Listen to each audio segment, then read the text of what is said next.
Bienvenidos una vez más, mis amados hermanos, al estudio panorámico del Antiguo Pacto. Hoy nos toca escudriñar un libro pequeño en su contenido escritural, pero de gran magnitud. Imagínense desde el tiempo que se escribió y sobre todo en este tiempo y en el futuro. Es un libro prácticamente que señala un evento escatológico de magnitudes que nunca antes se han visto. Es el libro de Joel. Oh, pero me olvidé algo. Pásame el clicker, Xiomara. Me olvidé del clicker, ¿sí? El libro de Joel, considerados algunos como el libro más antiguo, pero para otros es el libro de los profetas más nuevos. Los autores no se ponen de acuerdo con la fecha propia del libro de Joel, porque de verdad que no hay mucho para conocer sobre la fecha y también para conocer acerca del mismo profeta Joel. No tenemos casi ninguna información acerca del profeta Joel. Joel, ¿qué significa Joel? ¿Saben lo que significa Joel? Joel. Significa Jehová es Dios. Entonces vamos a ver algunos puntos principales en este libro y vamos a analizar en forma panorámica y un poquito profundo ciertos temas en este corto libro que solo tiene 3 capítulos, ¿ok? Así que vamos con el libro de Joel o Joel en hebreo, ¿ok? Entonces el nombre Joel significa Jehová es Dios. Ustedes pueden ver las 2 últimas letras en el alfabeto hebreo. Él es uno de los nombres de Dios, es el nombre más usado, y de ahí salen otros nombres conjuntos como Elohim, el Roe, el Shaddai, todo eso. Entonces Joel significa Jehová es Dios. Ahora, como les decía, no sabemos prácticamente nada acerca de la vida del profeta, aunque poseía un detallado conocimiento de los servicios y del personal del templo, pero aparentemente no era un sacerdote, en lo que podemos indagar en este corto libro, ¿ok? Entonces, pero conocía mucho sobre el templo. Se ve que Joel conocía mucho sobre agricultura, como dice Clay Francisco, uno de los comentaristas que yo uso, ¿no? Por lo que habla mucho sobre lo de las plagas, lo de la oruga, lo del saltón, ¿no? Y el revoltón y todos esos animales, ¿ok? Otro punto importante, que el libro de Joel, como le había dicho, es difícil de datar o de fechar, porque no se menciona ningún rey israelita, de ningún rey de ninguna nación extranjera tampoco. Y los eruditos han dado un lapso prolongado de la fecha de este libro, que va desde el siglo 9 a.C. hasta el siglo 4 a.C. Imagínense, aproximadamente más de 500 años dan en la elaboración de este libro. Algunos creen que se escribió por el siglo 9 a.C. en la época del rey Joás, ¿ok? Entonces, como ustedes pueden ver, esa es la lista que generalmente se usa cronológicamente en los profetas. Ustedes pueden ver al profeta Joel, que está como el primero de los profetas que aparecieron. Porque, como les digo, no hay un acuerdo entre los eruditos si fue antes o después. Inclusive lo podemos colocar como primero, miren ahí, o también lo podemos colocar como último de los profetas. ¿Por qué? Porque hay referencias, como le digo, no hay referencias primeramente a ningún rey ni de Israel. De hecho, pues, antes de los reyes, antes de Jonás, sí había reyes. Pero después del exilio babilónico ya no había reyes en Israel. Y también los que apoyan la elaboración tardía del libro de Joel se basan en un versículo que nombra a los griegos, ¿no? En el capítulo 3, versículo 6 dice: y bendisteis los hijos de Judá y los hijos de Jerusalén a los hijos de los griegos para alejarlos de su tierra. Entonces, Cuando el imperio griego comenzó, por decirlo así, a verse en el panorama mundial, fue en el siglo IV antes de Cristo. Entonces, por eso tratan de fecharlo este libro, ¿no? Por el siglo IV antes de Cristo.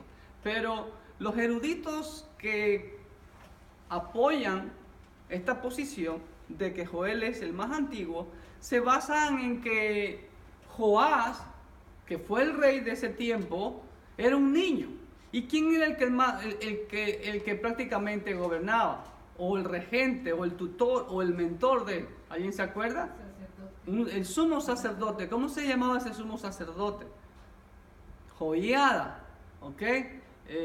Hasta la muerte del sumo sacerdote, Joás fue un buen rey, pero después ya hizo lo malo ante los ojos de Dios. Pero bueno, nos vamos a quedar con lo que la mayoría de los eruditos dicen que es uno de los libros más antiguos. Muchos eruditos creen que fue escrito en tiempo del rey Joás, con la tutoría del sumo sacerdote Joiada, alrededor del 830 a.C.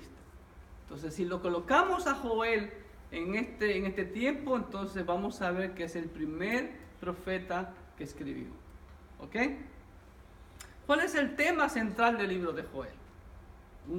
Un tema muy estremecedor. Es el día de Jehová, el día grande y espantoso de Jehová. El tema central del libro de Joel es una solemne advertencia del juicio divino al que sería condenado Israel en el día de Jehová. ¿Ok? Ese día grande y espantoso, también llamado el día del Señor, que lamentablemente, ya hemos dicho anteriormente, se lo ha asociado con el día domingo, que es el día del Señor. No tiene nada que ver eso.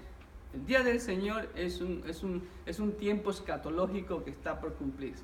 Y vamos a ver también, y aún aquí en el libro de Joel, nos da mucho hincapié, nos da mucha evidencia de que no es un día de 24 horas o una fecha específica, como por decir 24 de diciembre, algo por el estilo, sino que es un periodo de tiempo que abarca algunos eventos en el futuro. ¿Okay? Otro punto importante en este libro de Joel es que este día de juicio está simbolizado aquí en el libro de Joel por una devastadora plaga de langostas que destruyó todo lo que encontró a su paso y dejó a la gente en la pobreza.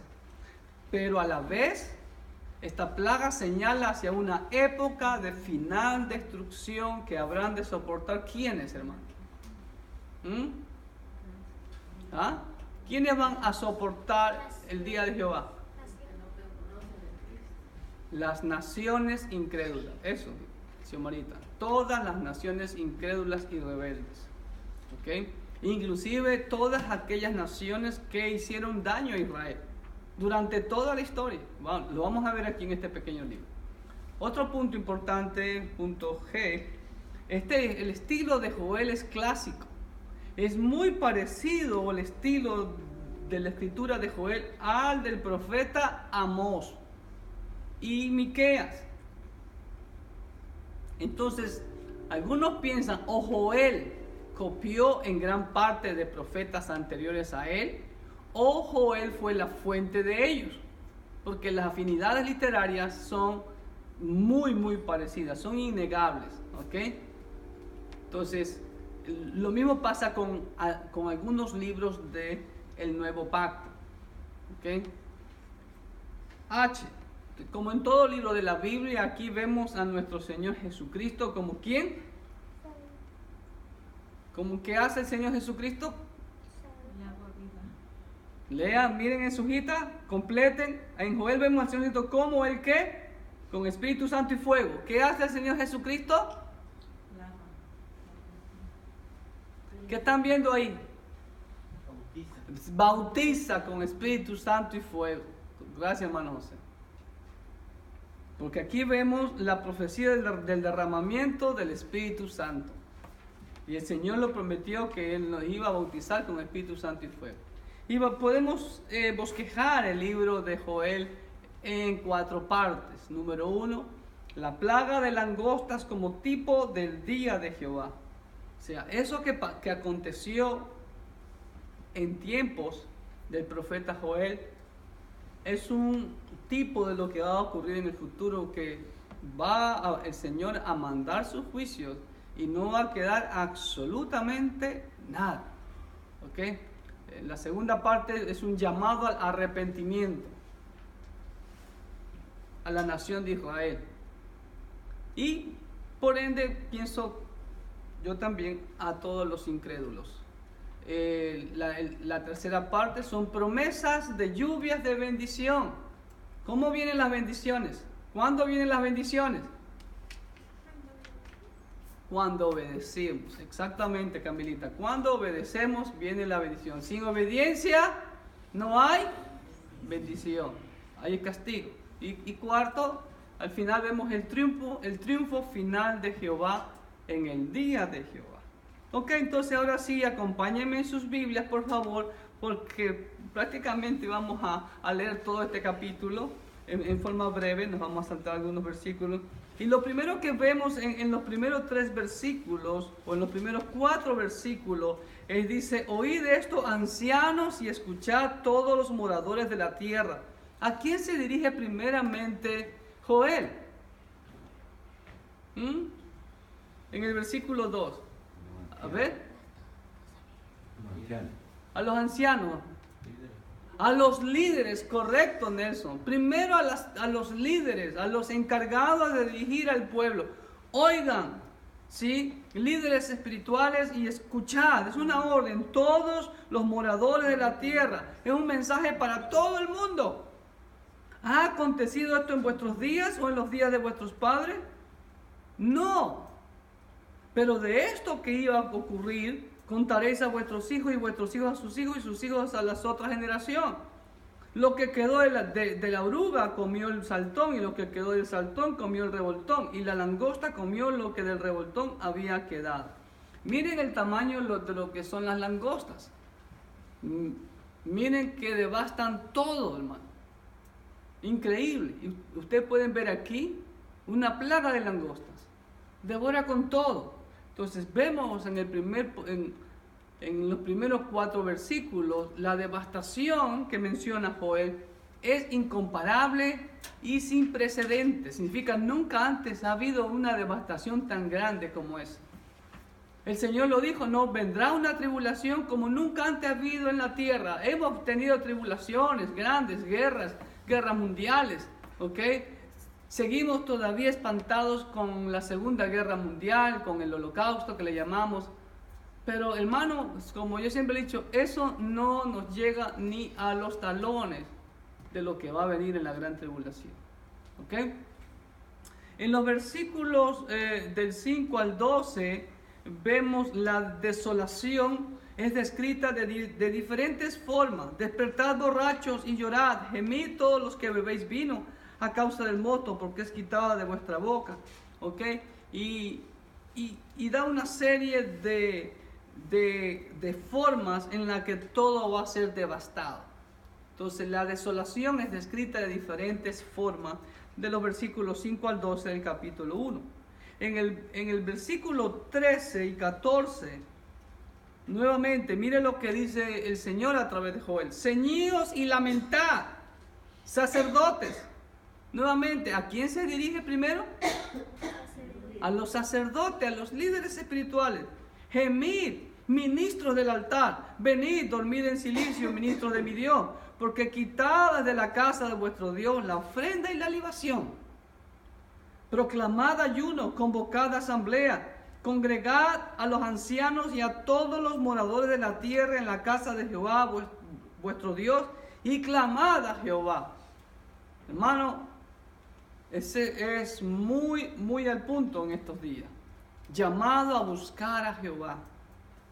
En un mundo de materialismo en que vivimos, en un mundo en que el ser humano ha dado un salto cuántico en tecnología, en salud, en muchas cosas, pero en cuestión de moralidad y espiritualidad está cada vez más y más yendo hacia el fondo.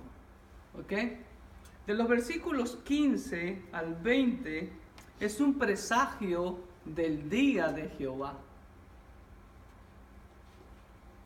Es el periodo de tiempo. Mire lo que dice: ay del día, porque cercano está el día de Jehová, vendrá como destrucción por el Todopoderoso. ¿Sí?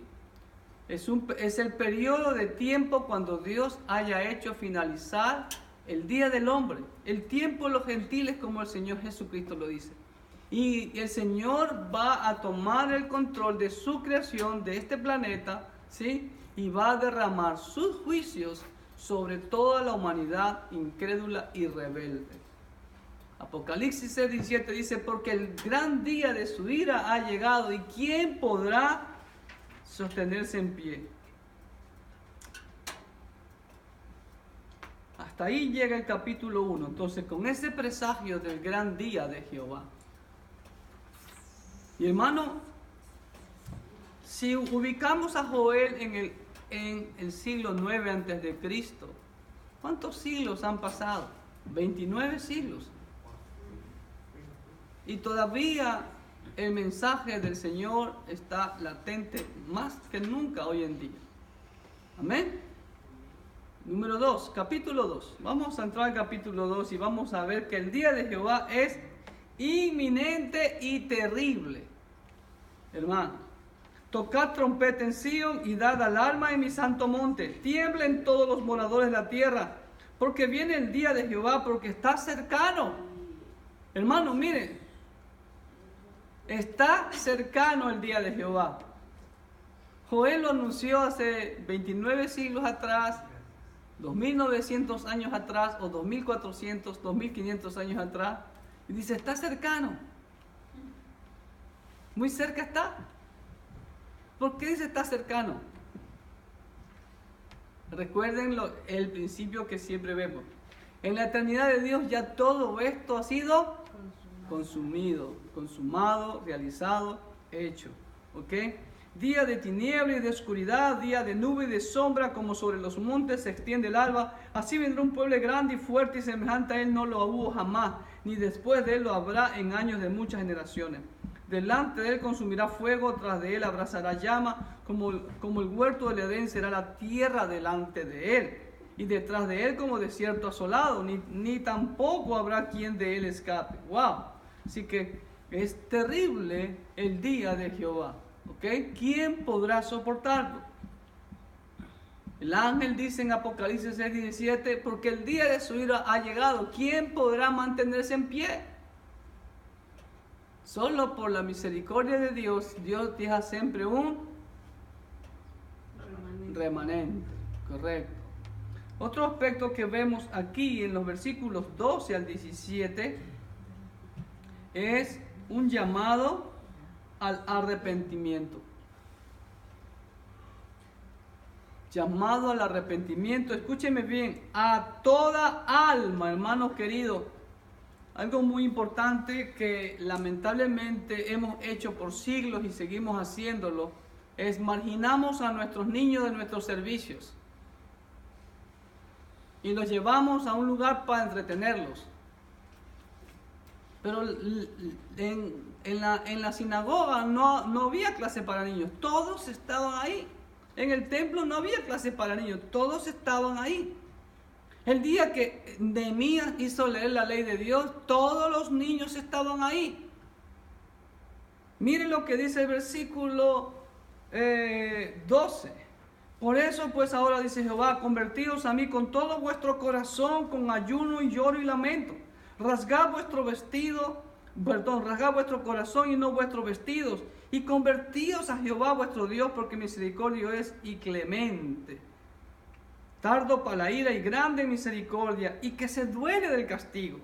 ¿Quién sabe si se volverá y se arrepentirá y dejará bendición tras de él? Esto es ofrenda y libación para Jehová vuestro Dios. Tocad trompeta en Sion, proclamad ayuno, convocad asamblea. ¿Qué significa convocar asamblea, hermano? Llama al pueblo a reunirse. De ahí viene la palabra iglesia. Es una asamblea, una congregación. Reunid al pueblo. Ahí lo dice el 16. Escúchame bien. santificad la reunión, juntad a los ancianos, congregad a quienes, A los niños y a los que maman. y a los que maman. ¿Por qué los ponemos fuera? Porque lamentablemente arrastramos ese patrón y no les enseñamos a nuestros niños que tienen que estar con reverencia en la casa de Dios. Si ven, la Biblia lo dice, hermano, no lo dice el pastor Clever, que congreguen a todos, aún a los que maman. Salga de su cámara el novio y de su tálamo la novia.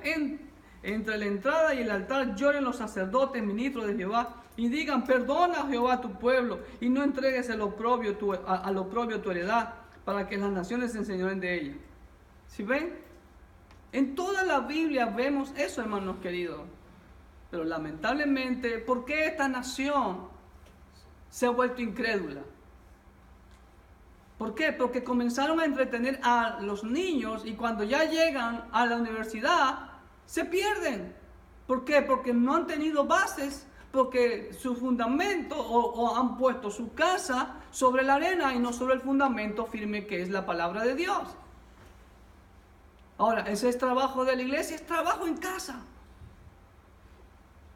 ¿Me entiende? En la iglesia venimos a adorar, venimos a alabar, venimos a congregarnos, venimos a pedir perdón, aquí como dice, ¿sí ven? Pero es en casa donde se enseñan los principios, los fundamentos. Así que, cuidado, hermanos, aguas, ¿ok? Después vemos los versículos 18 hasta el 27, promesas del derramamiento, promesa de lluvia de bendiciones si Israel se arrepiente. Si ves, si hay arrepentimiento, el Señor dice: ¿quién sabe si se volverá y se arrepentirá? Pero la historia lo confirmó. ¿Se arrepintió Israel? No. Hoy en día la gente se arrepiente de corazón, se convierte de todo corazón al Señor. Ok, versículo 28. Aquí viene la promesa, 28 y 29. Y después de esto derramaré mi espíritu sobre toda carne, y profetizarán vuestros hijos y vuestras hijas. Vuestros ancianos soñarán sueños, y vuestros jóvenes verán visiones. Y también sobre los siervos y sobre las siervas derramaré mi espíritu en aquellos días, dice el Señor. Entonces vemos aquí la promesa del Espíritu Santo, ¿sí? Del derramamiento del Espíritu Santo. Ahora, cuando el día de Pentecostés, Pedro jamás dijo que ya se había cumplido. Fue un cumplimiento parcial. De hecho, en el antiguo pacto hubo derramamiento del Espíritu Santo. ¿Sí o no? Sí. Claro que sí. ¿En dónde? ¿Había derramamiento del Espíritu Santo en el antiguo pacto? Sí. ¿Cómo? ¿Dónde? Pero nomás con ciertas personas. Con ciertas personas. Aquí dice todos. Todos. De hecho, ahí en número 11:29, cuando Dios escoge a 70 varones de Israel y sobre ellos desciende el Espíritu Santo, ¿y qué hacen? Comienzan a profetizar, a exhortar al pueblo a que obedezcan al Señor. Isaías también lo profetizó y Pedro dice: esto era lo que anunciaba el profeta Joel. Pero no es... Ahora, el Espíritu Santo en el antiguo pacto, como decía mi hermano José, se derramaba especialmente sobre alguna u otra persona o se retiraba de esa persona. Pero en el nuevo pacto, a través del nuevo pacto en Cristo Jesús, tenemos el Espíritu Santo. ¿Para cuándo? Para siempre. Para siempre. El verdadero Hijo de Dios tiene el Espíritu Santo, porque Pablo dice en Romanos capítulo 8 que todo aquel que es guiado por el Espíritu de Dios, el Espíritu Santo, es hijo de Dios y permanece para siempre. ¿Estamos? Entonces aquí vemos esa promesa del derramamiento del Espíritu Santo. Y también vemos 28, 29, faltan 30 al 32. Vemos las señales que precederán al día de Jehová. En el versículo 30 dice: y daré prodigios en el cielo y en la tierra, sangre y fuego y columnas de humo. El sol se convertirá en tinieblas y la luna en sangre antes que venga el día grande y espantoso de Jehová. Hermano, eso de las lunas rojas son eclipses. Pero aquí dice que el sol se convertirá en tinieblas y la luna en sangre antes que venga el día grande y espantoso de Jehová. Algunos consideran los sucesos naturales de la luna roja como estos eventos. No lo sé si es algo simbólico o es literal, no lo sé, ¿ok? Pero aquí vemos que van a haber eventos y dice: daré prodigios en el cielo y en la tierra, sangre y fuego y columna de humo. Pero en la tierra no ha habido todavía ni sangre, ni fuego, ni columna de humo. O sea que está por suceder. Entonces vamos a la hoja. Entonces el último aspecto aquí es que hay señales que precederán al día de Jehová. Llenen en sus hojitas. Y estas señales fueron también dadas en Isaías. Déjenme leer Isaías 13 del 9 al 10, solo ese pasaje. Y en Mateo también nuestro Señor Jesucristo dijo eso. Isaías 13 del 9 al 10 dice así: he aquí el día de Jehová viene, terrible y de indignación y de ardor de ira, para convertir la tierra en soledad y raer de ella a sus pecadores. ¿Sí ven? En Mateo 24 el Señor también nos ilustra lo mismo. Mateo 24, versículos 29 y 30. Dice: e inmediatamente después de la tribulación de aquellos días, el sol se oscurecerá y la luna no dará su resplandor, y las estrellas caerán del cielo y las potencias de los cielos serán conmovidas. Va a haber un cataclismo cósmico de pronto, ¿ok? Entonces ahí termina el capítulo 2 y entramos al capítulo 3, en donde, como ustedes pueden ver la ilustración, ya cambia el panorama, ¿no? Entonces vemos en el primer versículo, dice: porque he aquí que en aquellos días y en aquel tiempo en que haré volver la cautividad de Judá y de Jerusalén. Entonces vemos la promesa de la restauración total de Israel. En el periodo del día de Jehová, dice, si ve, y miren lo que dice: porque he aquí en aquellos días. ¿Se da cuenta? Entonces el día de Jehová es un periodo de días, semanas, meses, años. ¿Ok? Y en aquel tiempo dicen que haré volver la cautividad de Judá y de Jerusalén. Entonces lo primero que vemos en el capítulo 3, que ya cambia el panorama, y también vemos que de los versículos 2 al 15, ¿qué vemos ahí?